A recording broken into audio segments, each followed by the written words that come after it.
pouvez couper le contact couper le moteur, s'il vous plaît. et présentez-moi le permis de conduire, carte grise, assurance du véhicule, s'il vous plaît. Dans les fichiers de la gendarmerie, Nicolas fait alors une découverte. Vous avez une suspension de votre permis de conduire? Mais dans le passé, vous avez une suspension du permis de conduire? 10 ans, à peu près, hein. Franchement, la date. Mais... 11 ans. Voilà. Par contre, il y a des démarches administratives que vous n'avez pas faites pour récupérer le permis. Parce que votre permis, il est non prorogé. En clair, suite à un retrait, son permis n'a pas été reconduit. L'homme n'a plus le droit de conduire depuis 11 ans, mais il joue la surprise. Si vous saviez combien de fois j'ai été contrôlé en 11 ans, vous pouvez tout vérifier. Ah bah bien sûr que je vérifie, oui. Vérifiez bien. Non mais c'est pas des points que je vous parle. Ah, d'accord. Et vous aviez jusqu'en octobre 2013 pour faire les démarches. Qui n'ont pas été... Ben, la visite médicale, il y a plusieurs démarches à faire. Permis B. Oh, mais vous êtes le premier en 11 ans qui me le dit. Le conducteur, peut-être sanctionné autrefois pour ivresse ou usage de drogue au volant, n'en démord pas. Parce que je me demande ce que j'ai fait. On dirait un repris de justice, bordel. Quand on se fait suspendre le permis, on a une visite médicale, des documents à remplir. S'il les a pas fait, il n'est pas censé pouvoir avoir récupéré son permis. Mais les deux gendarmes sentent que l'individu cache autre chose. Ouais, ça va être positif. S'il a consommé des stupéfiants, l'homme encourt jusqu'à 2 ans de prison et 4 500 € d'amende. Et visiblement, le test ne plaide pas en sa faveur. C'est quand la dernière fois que vous avez consommé des stupéfiants? 4 jours, 3 jours. 3 jours? C'était quoi? En tout cas, vous êtes positif au cannabis. Ah, avec les trucs, monsieur. Et j'ai pas une petite avec ça. Je vais vous montrer le test. Pas de permis, du cannabis au volant. Alexandre annonce une très mauvaise nouvelle au conducteur, qui va vite déchanter. Ça fait rétention de permis. Arrêtez-vous, j'ai tout ça. Sans déconner. Votre véhicule va partir une semaine en fourrière administrative. Oh. Oui. Oh. C'est comme ça, c'est la préfète de l'Ain qui a décidé que pour certaines infractions, le véhicule part pour une durée d'une semaine en fourrière. Non, c'est vous qui payerez la fourrière. Face à cet individu un peu trop sûr de lui, Nicolas hausse le ton. J'essaie de vous... T'es sous ça, il part en fourrière. Ah, il partira en fourrière, monsieur. Donc vous êtes positif au THC, monsieur. D'accord. Donc là, Écoutez. non, c'est vous qui m'écoutez. C'est vous qui m'écoutez, monsieur, d'accord? Votre véhicule, il va partir en fourrière pendant 7 jours. Pour quelle raison? Parce que vous êtes positif au dépistage de THC. Donc voilà, tout simplement, le préfet... Le véhicule, qu'est-ce qu'il a à voir? Ben, c'est vous qui le conduisez, donc voilà, c'est le préfet qui a décidé, c'est comme ça. Vous n'avez pas le choix, il n'y a pas à négocier, il n'y a pas le choix, c'est comme ça. Donc il manque une visite médicale. Donc pour ça, vous allez être vers... 11 ans. Eh bien oui, mais depuis 11 ans, il vous fallait la faire. Ils m'ont rien dit. Donc pour cette infraction-là, vous allez être verbalisé. Mais pas de quoi calmer l'individu. Très agacé, il prend un peu les gendarmes de haut. Bienvenue en France. Écoutez, arrêtez de parler, écoutez-moi. Voilà, logique. Eh bien, écoutez-moi, vous allez la comprendre, la logique. On est un département où il y a beaucoup d'accidents sur les routes. Et les accidents, la cause principale, c'est... Écoutez, puisque vous ne comprenez pas, écoutez-moi. Je suis pas un gamin. Donc, non mais écoutez-moi. Donc il y a beaucoup d'accidents, il y a beaucoup de morts. Les causes principales, c'est l'alcool, les stupéfiants et la vitesse. Écoutez, je suis courant. Vous êtes positif aux stupéfiants. Notre travail à nous, C'est devenir riche. notre travail à nous, c'est de sauver des vies sur la route en enlevant les personnes qui n'ont pas à être là. Mais c'est pas de ça que je vous parle. Mais moi, je vous explique parce que vous ne comprenez pas. Après avoir conduit 11 ans sans se faire pincer, le conducteur est bien décidé à avoir le dernier mot face aux gendarmes. Écoutez-moi, est-ce que vous avez trouvé que j'étais dangereux? Ça, je peux pas dire. Désolé, quoi. Peut-être au prochain croisement, il fallait réagir en freinant et peut-être que vous n'auriez pas freiné parce que vous êtes sous stupéfiants. On arrête de communiquer. Je pense que c'est mieux, oui. Je suis... Ouais, écoute bien. Monsieur, finissez le... J'ai pas... Écoutez, 14 piges, moi. monsieur, écoutez-moi bien, s'il vous plaît. Mes gosses sont plus de toi. Monsieur. Respecte-moi un petit peu. Monsieur. Un minimum. Vous me tutoyez pas, je vous tutoie pas. Non, vous m'avez dit t'as l'âge de mes gamins. Allez, ça va. D'accord. Mais Nicolas ne lâche rien, pas question de faire preuve d'indulgence. Je suis pas un délinquant. Oui, mais monsieur, mais on peut pas faire du cas par cas, monsieur. Alors, je vais vous demander de signer les papiers, monsieur. Bilan du contrôle, une mise en fourrière et une future convocation devant la justice. Les gens dans la merde avec ça. Ça va? Bonjour. Donc, cette voiture-là. Résigné, l'homme finit son trajet à pied.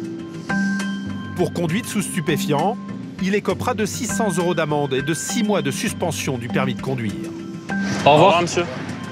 Un chauffard qui a du mal à reconnaître ses torts, un grand classique pour Nicolas, 29 ans de gendarmerie. C'est des réactions auxquelles on est habitué. Les personnes, on va dire, presque ils se victimisent. Ils ne veulent pas comprendre les sanctions. Après, ils se mettent que de leur point de vue à eux, ils se mettent pas du point de vue de la sécurité routière. Là, le monsieur, il n'avait pas à être sur la route aujourd'hui. Son véhicule n'a pas le contrôle technique. Lui, son permis, il est non prorogé et en plus, il est sous stupéfiant. En France aujourd'hui, 800 000 personnes conduiraient sans permis, un chiffre en constante augmentation. Des délinquances quotidiennes, l'ordinaire pour les gendarmes de l'Ain. Mais certaines sont particulièrement compliquées à gérer, les violences familiales. Une priorité pour les hommes du PSIG, comme Valentin, 26 ans. Le peloton de surveillance et d'intervention est lourdement armé, car il opère souvent de nuit sur des missions à risque. Malheureusement, on est obligé de le prendre systématiquement. Valentin a toujours eu le goût de l'action. Arrivé dans cette unité il y a seulement 1 an, il n'échangerait sa place pour rien au monde. On n'a pas de routine, on a un cadre qui est quand même assez important. La nuit, on est vraiment, je peux pas dire seul au monde, mais presque. Donc moi, je me régale dans ce métier-là pour ça. Mais voilà, certaines missions demandent plus de sang-froid que les autres. Comme celle qui tombe justement à la radio. On a une dame qui semble un petit peu désorientée. Elle explique que sa mère l'aurait mise à la porte. Elle est avec son fils de 8 ans. Elle a décidé de rejoindre la gare à pied. Elle est pieds nus, elle a les pieds en sang. Les violences intrafamiliales, les vifs comme on les appelle, un fléau dans le département. En moyenne, 4 femmes portent plainte chaque jour. Vous êtes beaucoup confronté au vif? Oui, c'est journalier. Il y a une urgence quand même à intervenir pour mettre tout le monde en sécurité. On fait toujours attention dans le cadre familial parce que c'est toujours un peu difficile, ça peut être difficile à gérer pour nous. Surtout quand des enfants se retrouvent pris au milieu des coups. Valentin débarque justement dans ce coin de campagne où une femme aurait donc fui la violence de sa propre mère. Ouais, là-bas. Avec elle, son fils de 8 ans, terrorisé par la soirée qu'il vient de vivre. Bonsoir jeune homme, ça va? Pas trop. Dis-moi ce qui se passe, Loulou. En fait, il y a... Bonsoir madame. Bonsoir messieurs. Maman, la police. Bonsoir madame, c'est la gendarmerie. Bonsoir, messieurs. Dites-moi, qu'est-ce qui vous arrive? Il n'y a rien, c'est fait. Vous avez été mis à la porte, c'est ça? Oui. De qui? De mes parents. Valentin tente une approche en douceur, car la mère de famille semble à 2 doigts de la crise de nerfs. Alors ce qu'on va faire, c'est que vous allez vous asseoir dans ma voiture, ok? Et la priorité pour moi, c'est votre santé. Faut que je... Donc on va contacter les pompiers, vous allez voir un médecin. Ça vous va? Ok? Parce que là, vous allez tomber, je le sens. Faut que je me calme. Allez, venez avec moi. Mais la dame semble bouleversée. Valentin la rassure comme il peut. Devant mon fils. Oui. J'ai bien compris. Là, la priorité, c'est que vous soyez en sécurité. On va aller s'asseoir dans ma voiture, madame, et après, on appelle les pompiers. Est-ce que vous pouvez marcher? Oui. Oh mon Dieu, qu'est-ce que j'ai fait? C'est pas grave, on va vous aider. Non, c'est pas vous. Hein? On va Pourquoi vous je suis aider. venue? La mère de famille originaire de la région parisienne est venue en vacances chez ses parents. Mais visiblement, les retrouvailles ont viré au règlement de compte. Je mets des kilomètres pour voir ma mère. Je lui donne de l'argent. Mais on va discuter de tout ça calmement. Allez, asseyez-vous dans ma voiture. Jetée dehors avec son fils, la femme, pieds nus et sans vêtements chauds, tentait de rejoindre la gare à pied. Il y a eu des violences ou pas? Oui. D'accord. Allez, calmez-vous. Vous êtes avec nous. Vous êtes en sécurité. Calmez-vous, vous êtes en sécurité, madame. Toi, t'es pas blessé? Non, Non? Rien de... je suis juste terrifiée, c'est tout. Oui, je comprends. Je comprends. Vous n'inquiétez pas. En discutant, Valentin découvre qu'il s'agirait de faits bien plus graves qu'une simple dispute entre une mère et sa fille. Tu es complètement blessée, maman. Hein? Tu es complètement blessée. C'est pas grave, c'est pas grave. Oui, C'est des griffures, vous avez pris des coups de poing, des claques? Tout. Tout? Ok. Qui c'est qui a commis ces violences? C'est ma mère. Votre mère? La priorité pour Valentin, appeler les pompiers pour prendre en charge la victime. Elle est diabétique, anémie, elle a aucun traitement sur elle. Et là, on n'arrive pas à la calmer. Ah, mon fils! Ça va aller? Et madame. Allez, calmez-vous, respirez calmement. Une situation de détresse plus courante qu'on ne le croit. Valentin a appris à faire face.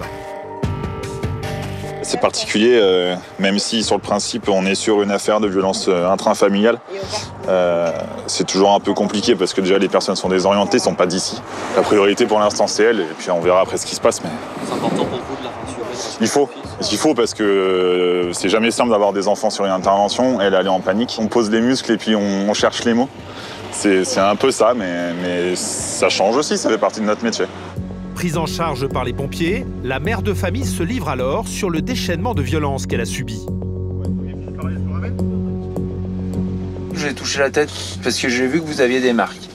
On a bu de l'alcool et... Ils vous ont frappé avec les bouteilles? C'est ça? Ok. Ils vous ont frappé où avec les bouteilles?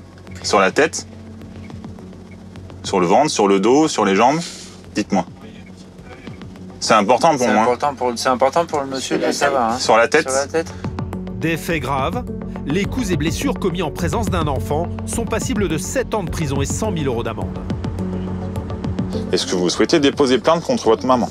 Contre ma mère, contre mon petit frère. Contre... Il a commis des violences aussi, votre petit frère? Oui, il m'a cogné sur la tête. Ah d'accord, ok. Il a 19 Donc il n'y a que votre beau-père qui n'a pas commis de violence? Il n'y a que lui.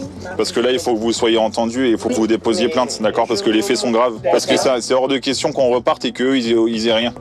Valentin tente de convaincre la maman de porter plainte, car les victimes renoncent souvent par honte ou peur des représailles. Je vous laisse avec les pompiers à l'hôpital d'Ambérieux. Merci messieurs. Salut le petit bonhomme. Salut. Bon courage. Je pense qu'elle a bien une belle agression, il n'y a pas de doute. On est complètement dans les violences intrafamiliales. Mais pour Valentin, pas question d'en rester là. Avant d'entendre tout le monde, les gendarmes ont besoin de plus d'éléments sur cette soirée qui a dégénéré. On va au domicile de la famille qui serait potentiellement mise en cause dans les violences qu'on vient de traiter avec la dame là, qui est partie avec les pompiers. Donc voir ce qui s'est passé, essayer de relever des identités et puis comprendre avec la version de sa famille ce qui s'est passé ce soir. Arrivé sur place, Valentin va tomber sur la mère de la victime qui se serait déchaînée sur elle. Et surprise, elle a une toute autre version de la soirée. C'est les gendarmes? Bonsoir madame, c'est la gendarmerie. Oui. On a récupéré dans la rue. Oui. Qu'est-ce qui s'est passé? Elle a bu. Ok. Et qu'elle boit, elle devient désagréable. Ok. Donc, elle faisait du n'importe quoi et je lui ai dit d'arrêter.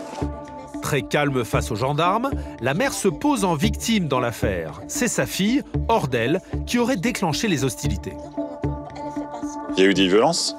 Il y a eu une bagarre? Lui, me tapait, elle m'a même tapé en tant que sa mère. D'accord. Je lui ai dit, je ne suis pas d'accord, donc je l'empêchais de me taper. Personne ne l'a chassé.